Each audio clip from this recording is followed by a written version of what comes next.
Hello, my friend. So good to see you once again. Welcome to my media museum. My name is Will, and this is episode 14 of our mixed box 11 of 45 RPM vinyl records.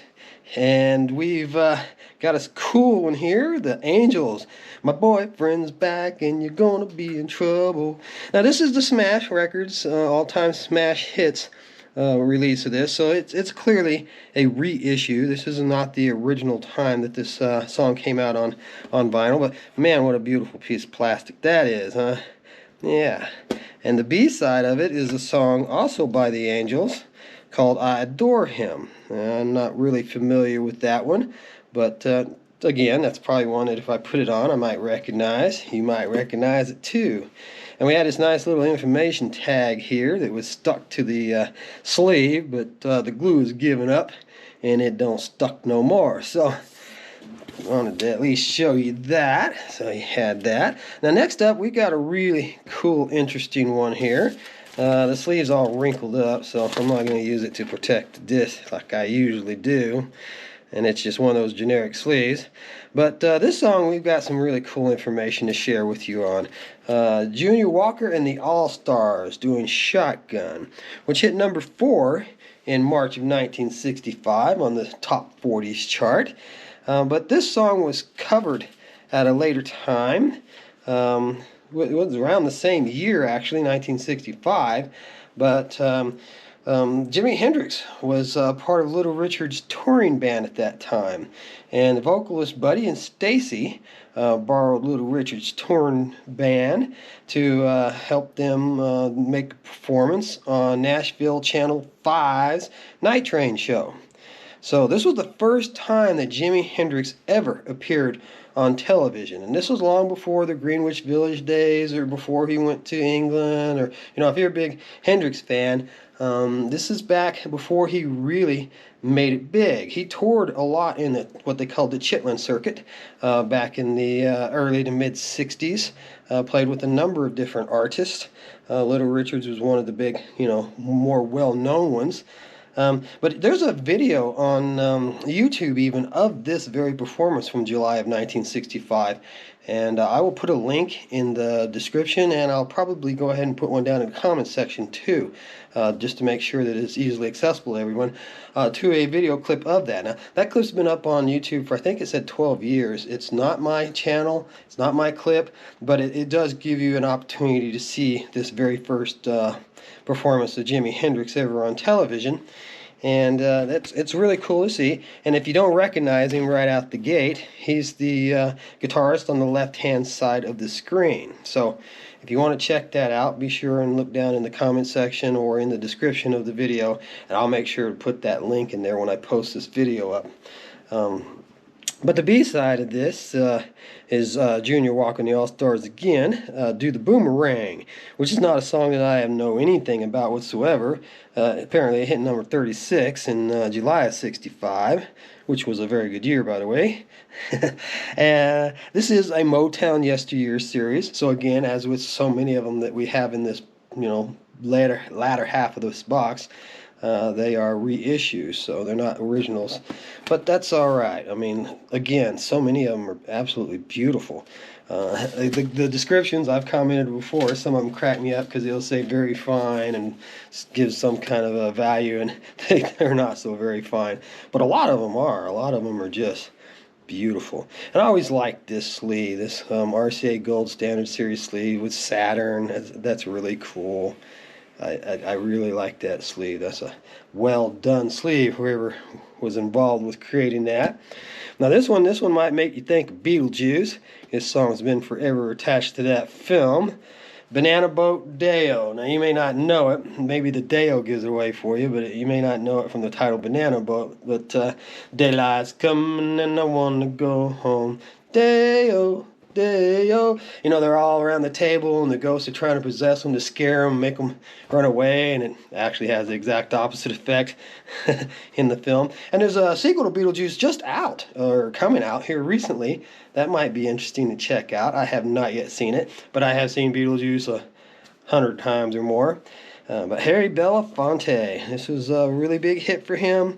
Recorded October 20th, 1955. So see, it went way back even when it was used in Beetlejuice in the 80s. This song was, 30 years old. So very, very cool to get a copy of this. It is a gold standard, so it is a reissue, obviously. And it's got old Nipper up there. If you ever see the little puppy with you, his name was Chipper. It was Nipper and Chipper. And Nipper actually existed. He was a real dog, by the way, in case you don't know that. Jamaica Farewell. Now, that's not a song that I'm familiar with at all. Maybe it might be, again, something that I might recognize if we listen to it. But July 24, 1956. So this was a year after the Banana Boat song. And this is a really hefty piece of plastic, man. It's got some weight to it. It's probably not one of those unbreakable ones that they call, but it was definitely a solid disc. So now we've got another Eric Records, which is cool because I've got a sleeve that matches the vinyl for another change. And Palisades Park. You may not know that one by the title. I'm going to try and give you a little bit of the tune. Dun, dun, dun, dun, dun, dun, dun, down at Palisades Park. Now, hopefully that's enough to spark your memories, but it's a great song, really great song. I could have never told you who did it. It was Freddy Cannon, obviously. Hit number 3 in May of '62. So it goes back quite a ways, but I remember hearing that song quite a bit on the radio, and it is a fun song.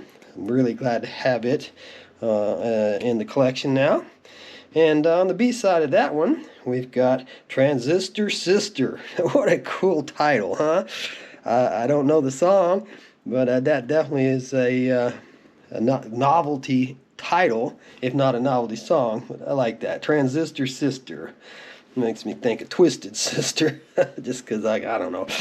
But hit number 35, so that could be something we might recognize, because it was a top 40 hit, September of '61. So very cool, but definitely know Palisade Park, and definitely enjoyed that song. Now, this is a really interesting sleeve, White Whale. I think I may have shown one of these sleeves off before at some point, but not positive. But it's kind of cool sleeve, an interesting distribution label. And in 1968, the Turtles put out a song called "Can't You Hear the Cows? Moo moo, moo moo moo moo."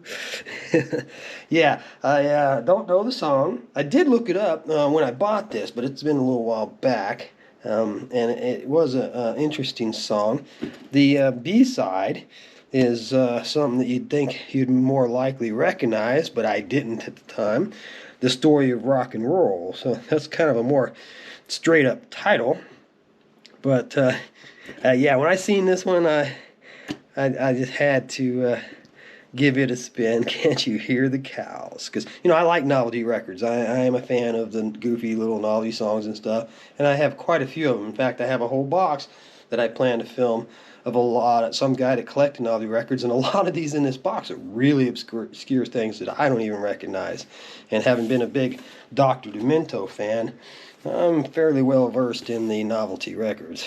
My wife's also a big fan of the bubblegum stuff from the 60s, and a lot of that, in my opinion, falls into novelty records, like Itsy Bitsy Teeny Weeny Yellow Polka Dot Bikini, that kind of stuff, But here we've got Wilson Pickett, In the Midnight Hour. She cried, "Mo, mo, mo." Now, I know that's not the song. That's Billy Idol. But In the Midnight Hour, that's what I think of. Now, I know this tune. It just can't come to mind to where I can really hum it for you. Wilson Pickett, I apologize. He hit number 21 in August of 1965 with this song. Again, it's an oldie series, an Atlantic oldie series, so another reissue, but man, look at that. Isn't that nice? Well, it looks beautiful.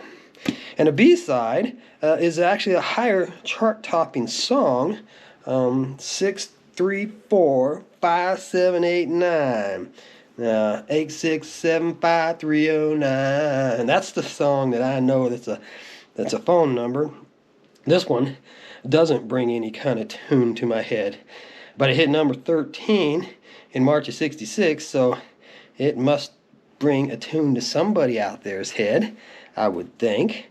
And it made it popular enough to be on this Oldie series reissue. And who knows, it's quite possible that might... in the Midnight Hour, I do know that was a pretty well-known song. Even if it didn't hit as high in the chart, that had to be the A-side to this release. I'm certain it was. So now we've got a nice London record sleeve. Doesn't match the vinyl, but pretty cool. And the vinyl in that sleeve was Gilbert O'Sullivan doing Claire. Now, I know that was a big hit for him. I know it's a popular song. It's not one I'm going to be trying to hum for you or sing for you. You might be grateful for that. But in February, it hit number 2 in November of 72. Got my reading backwards there. But M.A.M., ma'am, great hits. Yeah, it's interesting. And it's interesting too. It's dated 1972, and if it hit number 2 in November of 72, and great hits, maybe this is probably not the original time that it came out, but quite possibly second printing around the time it was still playing in the charts, the time that it was still popular. Not really sure. But it does say London Records here, so that M.A.M. great hits, that kind of threw me off. So I guess it does match the sleeve. Oh, that's cool. And the B-side is a song called Get Down, which hit number 7, apparently, in July of 73. So, very interesting. That song I'm not as familiar with, don't know as well. But that's going to do it for that episode. So, if you'll excuse me, I must be on my way.